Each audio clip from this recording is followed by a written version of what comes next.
Hello, dear students. I'm your science teacher Vaishnavi Patil. Welcome to Guruvari academy.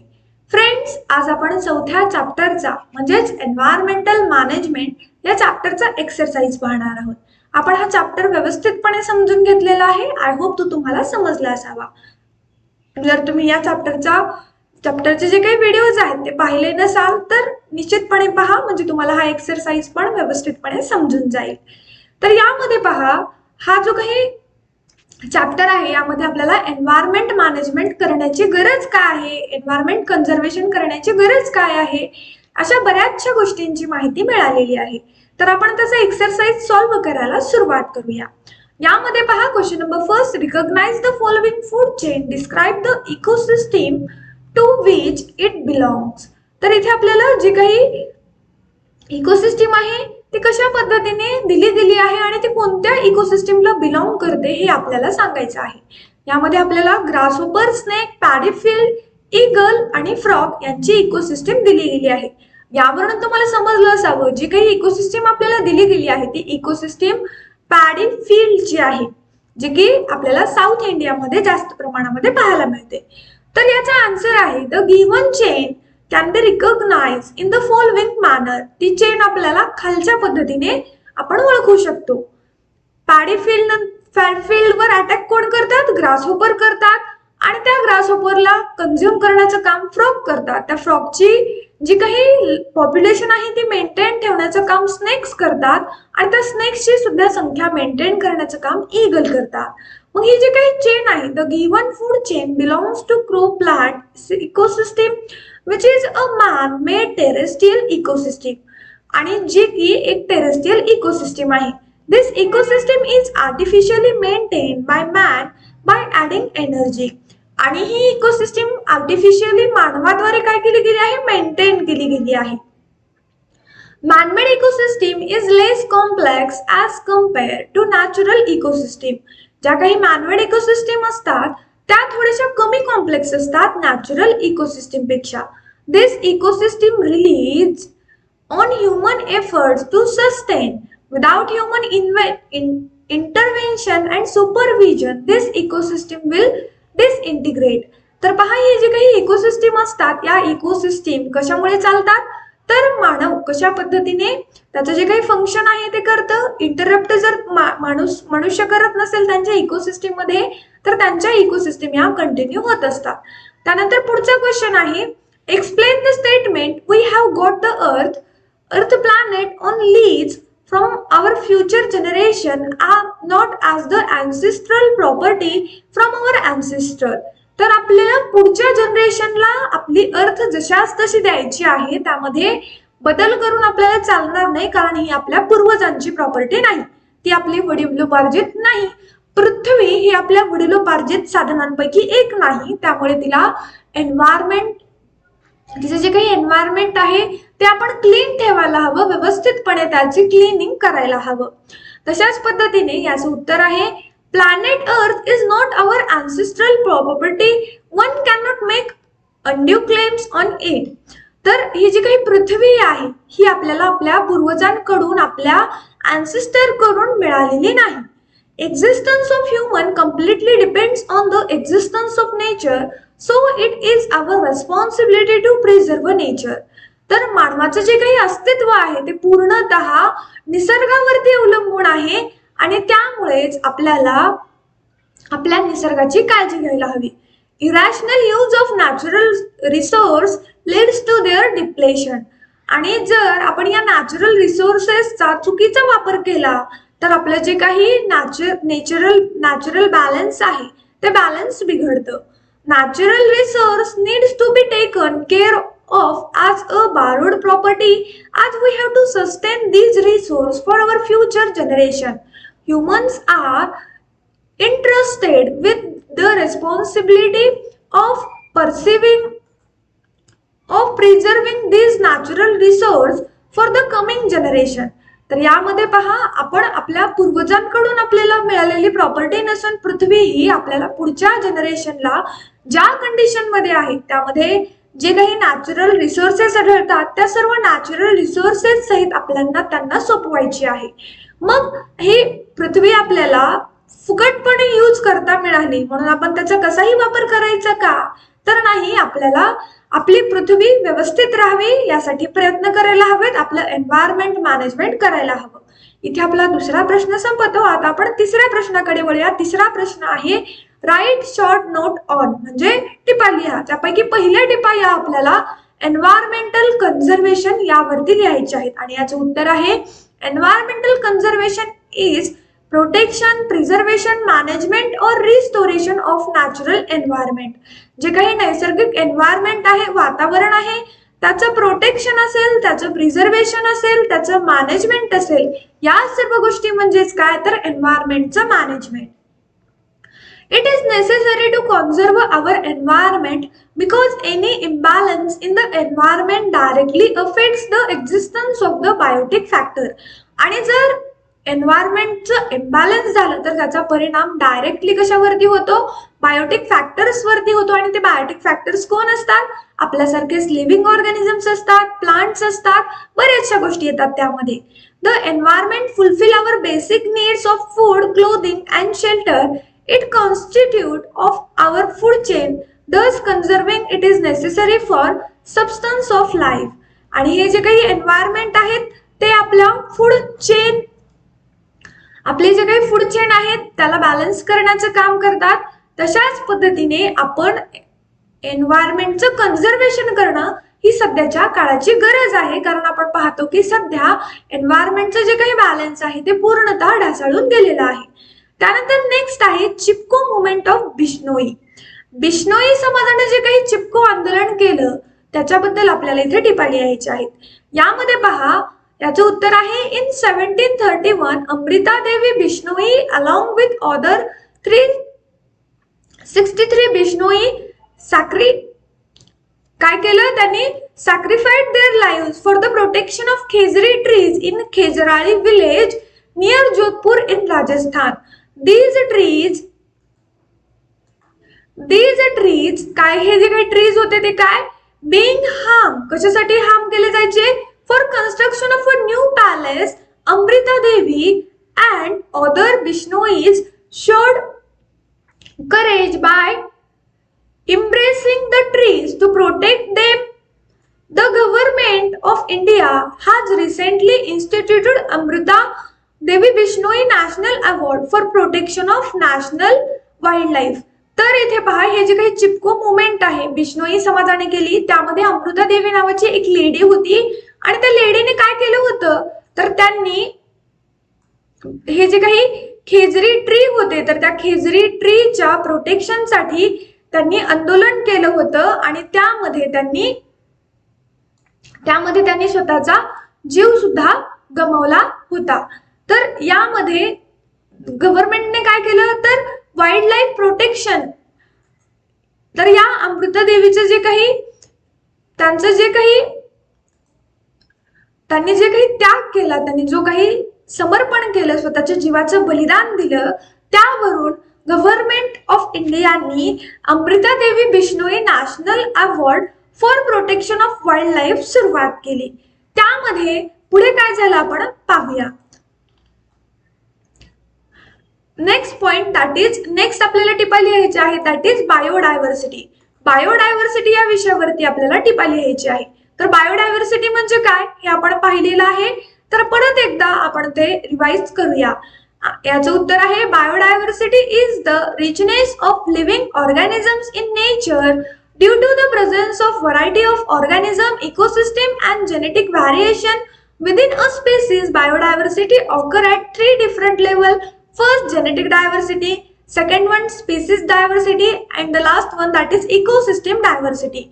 तर ही जी काही बायोडायव्हर्सिटी आहे ती फुल ऑफ लिव्हिंग ऑर्गॅनिझम न रिच असते. त्यामध्ये आपल्याला बरेचसे काय आढळतात, लिव्हिंग ऑर्गॅनिझम्स आढळतात, ते पण व्हरायटी ऑफ टाईपचे. मग हे जे काही जेनेटिक व्हॅरिएशन असेल, स्पीसीज मधलं व्हॅरिएशन असेल किंवा मग इकोसिस्टम डायव्हर्सिटी असेल, याद्वारेच या बायोडायव्हर्सिटी मध्ये आपल्याला फरक पाहायला मिळतो. त्यानंतर नेक्स्ट आहे that is scared growth. What is mean by scared growth, तर असे जे काही वेगवेगळे काय असतात, वेगवेगळे देवराई असतात जे की काय केले जातात, देवांच्या नावाखाली रिझर्व ठेवले जातात. कुठे रिझर्व ठेवले जातात, तर ते प्रत्येक गावाच्या शेवटी, गावाच्या भोवताली ते रिझर्व असतात, त्यालाच देवराई असे म्हटलं जातं. तर या ज्या काही देवराई असतात त्या कुठल्याही गव्हर्नमेंटद्वारे नव्हे, तर गावातील एका विशिष्ट समाजाद्वारे, एका विशिष्ट कम्युनिटीद्वारेच काय केले जातात, त्या रिझर्व ठेवल्या जातात आणि त्यामध्ये कुठलाही गव्हर्नमेंटचा हात किंवा पाय नसतो. तर तुम्हाला समजलं का हे स्केर्ड ग्रूव्स काय असतात? तर पहा, the forest protected in the name of God and consider to be sacred is known as scared groves. What is meant by scared? Scared म्हणजे पवित्र. Scared groves are in fact sanctuaries conserved by the society and not by the government forest department. It has special protection as it has been conserved due to special religious importance. Scared groves are present not only in Western Ghat of India but in entire country. तर हे जे काही पवित्र अशा देवराई असतात त्या जरी देवाच्या नावाखाली रिझर्व ठेवल्या असल्या किंवा एखाद्या धार्मिक कॉन्सेप्ट नुसार, एखाद्या धर्माच्या भावनांनुसार जरी सुद्धा त्या रिझर्व ठेवल्या असल्या तरी सुद्धा त्यामध्ये बऱ्याचशा बायोडायव्हर्सिटीला वाव मिळते आणि त्या बायोडायव्हर्सिटीमुळेच काय होते, तर वेगवेगळ्या प्राण्यांचं, पक्ष्यांचं आणि इव्हन वनस्पतींचं सुद्धा काय होतं, जतन केलं जातं. त्यानंतर नेक्स्ट शॉर्ट नोट आहे, that is disaster and it's management. Disaster management आपण डिझास्टर मॅनेजमेंट कशा पद्धतीने करतो हे आपल्याला इथे पाहायचं आहे.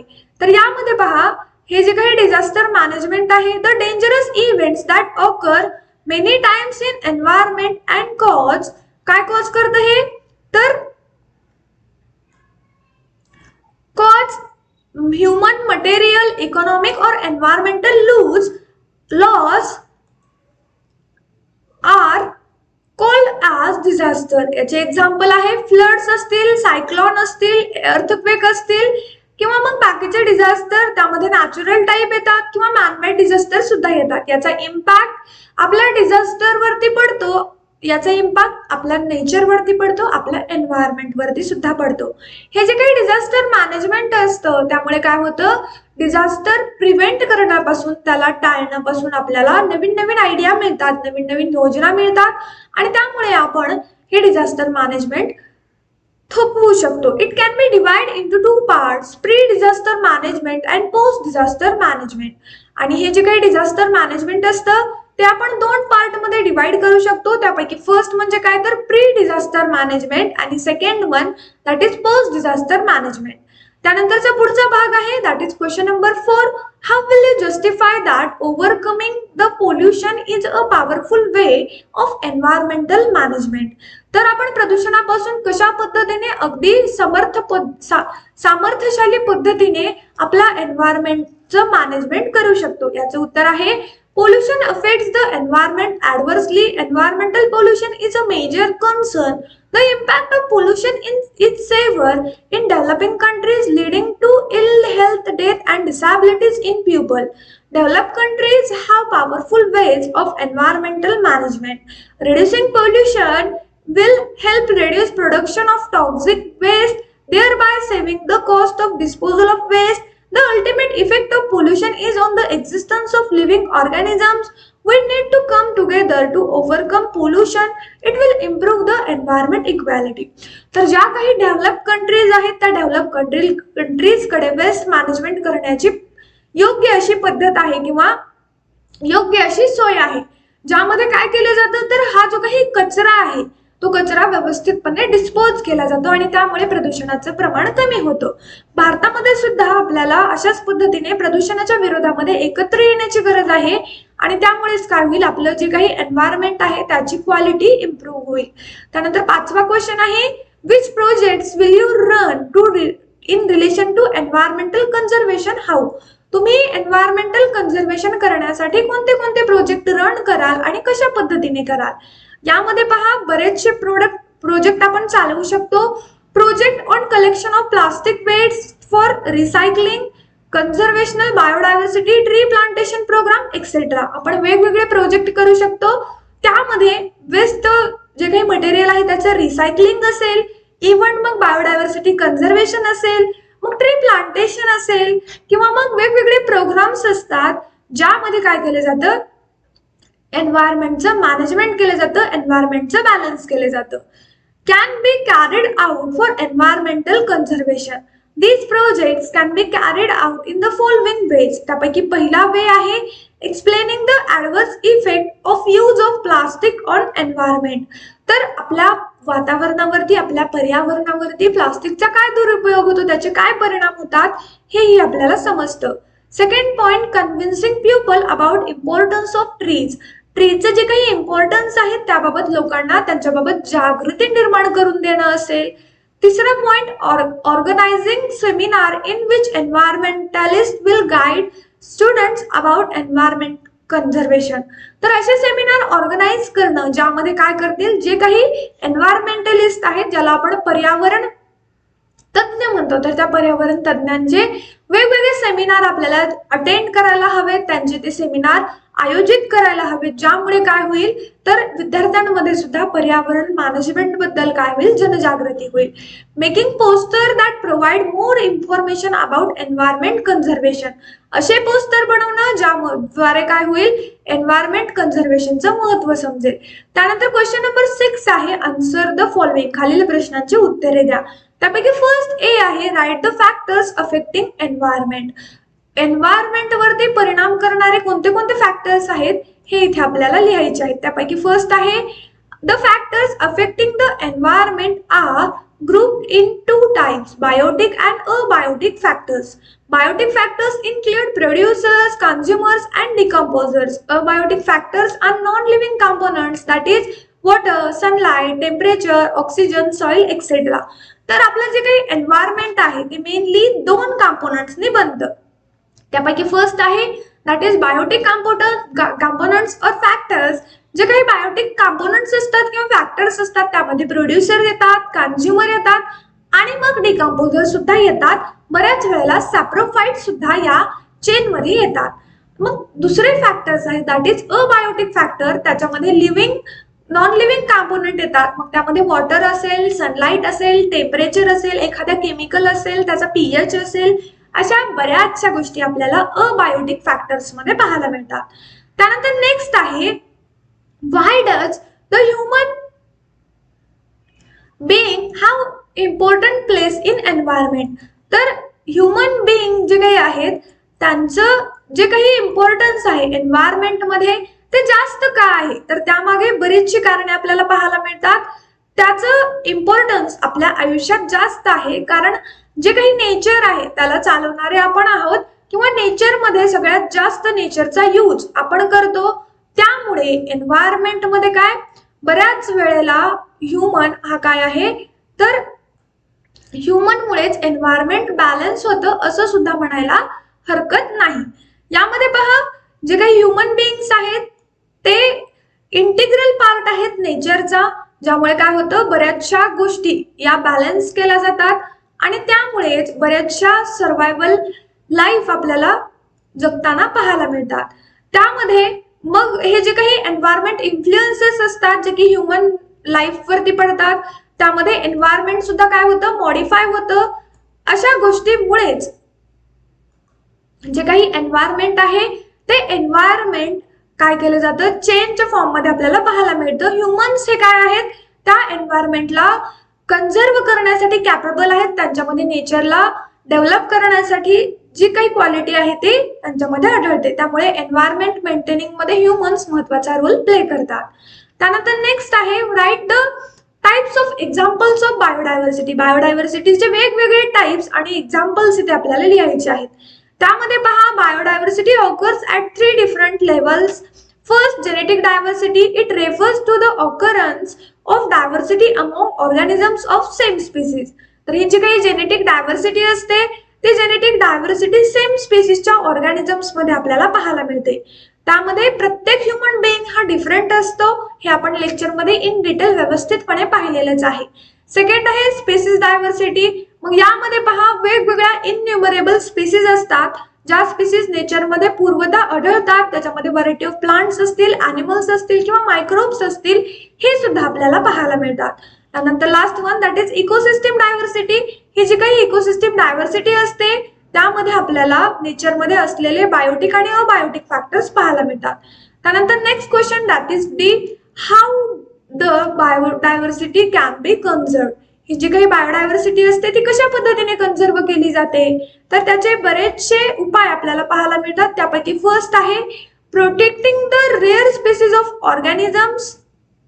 Second, establishing national parks and sanctuaries. तिसरा मुद्दा declaring some regions as bio reserves. चौथा मुद्दा conserving all plants and animals.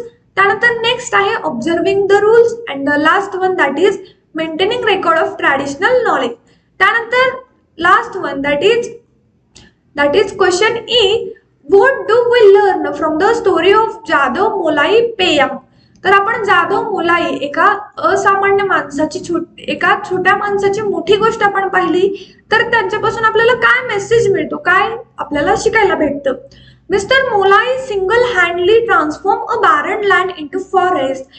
It was due to positive attitude, affection towards the nature and hard work.